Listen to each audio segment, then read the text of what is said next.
Praise the lord. ఈ దినము కొరకు సిద్ధపరచబడిన దేవుని వాక్యం చదువుకుందాం. శ్రద్ధగా ఆలకించగలరని మనవి. యెహెజ్కేలు గ్రంథము 47వ అధ్యాయము 3వ వచనం చదువుకుందాం. ఆ మనుష్యుడు కొలనుల చేత పట్టుకొని తూర్పు మార్గమున బయలు వెళ్ళి 1000 మూరలు కొలిచి ఆ నీళ్ల గుండా నన్ను నడిపింపగా నీళ్లు చీలమండలోతుండెను.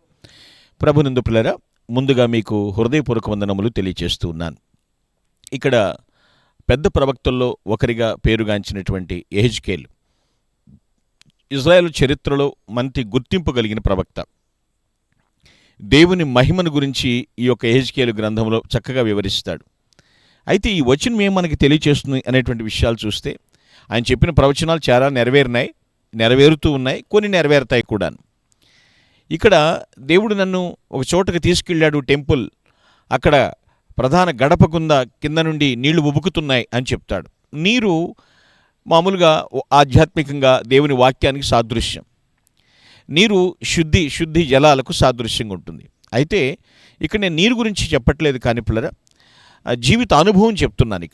అక్కడ గ్రహించినట్లయితే ఒక 4 విషయాలు చెప్తాడు. 3, 4, 5 వచనాల్లో చూస్తే, నేను చూడగా గడప కింద నుంచి నీళ్లు అలా ఉబ్బినాయి. యెహెజ్కేలు గడప కింద నుంచి చూస్తున్న నీళ్ల గుండా 4 పాఠాలు చెప్తున్నాడు. ఆ నీళ్ల దగ్గరికి వెళ్తే ఈయన తీసుకుని వెళ్ళినప్పుడట దేవుడు చీలమండలు ములిగినాయి అంటాడు. అంటే పాదములు. ఇక్కడ గ్రహించండి, మనకి ఎటువంటి ఆధ్యాత్మిక అనుభవం ఉండాలి అంటే మొట్టమొదటిగా చీలమండ అంటే పాదములు దేనికి సాదృశ్యంగా ఉన్నాయి? సువార్త ప్రకటించుట. ఈ మన జీవితంలో సువార్త ప్రకటించుటంటూ ఉందా? సువార్త వలన సిద్ధ మనస్సును జోడు అంటాడు పౌలు భక్తుడు కూడా. సువార్త ప్రకటించే వారి పాదములు ఎంతో సుందరములై ఉన్నవని మనం చదువుకుంటూ ఉంటాం బైబిల్లో. సువార్త ప్రకటించే అనుభవం మనకు ఉండాలి పిల్లలు. ఎందుకంటే మనల్ని రక్షించింది కూడా సువార్త కాబట్టి, నశించిపోయే వారికి సువార్తను ప్రకటించాలి కాబట్టి, ఆ అనుభవం గుండా మనం ప్రయాణం చేస్తూ ఉన్నామా? రెండవదిగా చూస్తే ఆ తర్వాత వచ్చినప్పుడు అంటాడు, నా నీళ్లు మోకాళ్ళ దాకా అంచులకు వచ్చినాయని చెప్తుంటాడు. మోకాళ్ళ అనుభవం.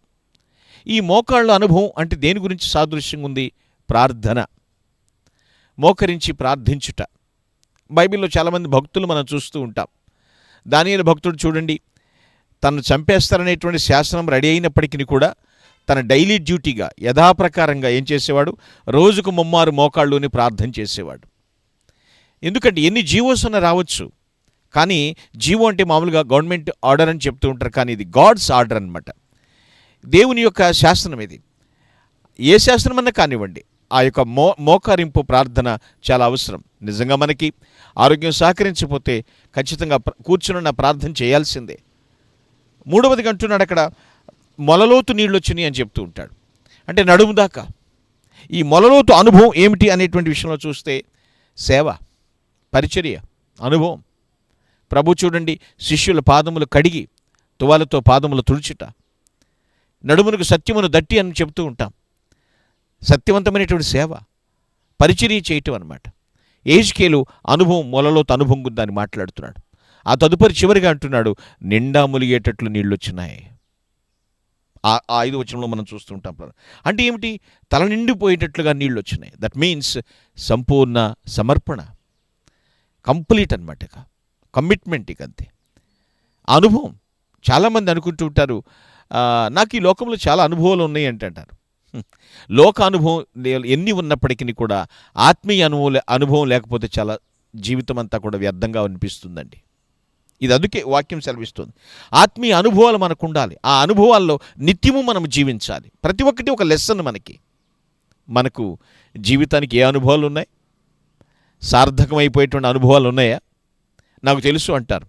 వయస్సుకి అనుభవానికి చాలా తేడా ఉందండి. వయసును బట్టి గౌరవించాలా, అనుభవాన్ని బట్టి గౌరవించాలంటే అర్థం చేసుకోవాలి. ఏజ్ వేరు, ఎక్స్పీరియన్స్ వేరు. అయితే ఇక్కడ స్పిరిచువల్ ఎక్స్పీరియన్స్ మనకు చాలా అవసరం పిల్లలు. అటువంటి అనుభవాల గుండా ప్రభుని ఆరాధించుదుముగాక. ఆమెన్. Please all close your eyes, let us pray. మహిమాన్వితుడానికి స్తోత్రాలయ్యా తండ్రి. యెహెజ్కేలుతో మీరు మాట్లాడిన విధానాన్ని బట్టి నీకు వందనములు. మీరు మాతో కూడా సెలవిచ్చారు. మేము ఖచ్చితంగా నీ వాక్యమును ఎరిగి జీవించి నిన్ను మహిమపరిచే కృప దయచేయమని ప్రభుని క్రీస్తు పేరిట ప్రార్థిస్తున్నాను తండ్రి. ఆమేన్. Glory to God. Thank you one and all. అందరికీ వందనాలు. May God bless you. Thank you.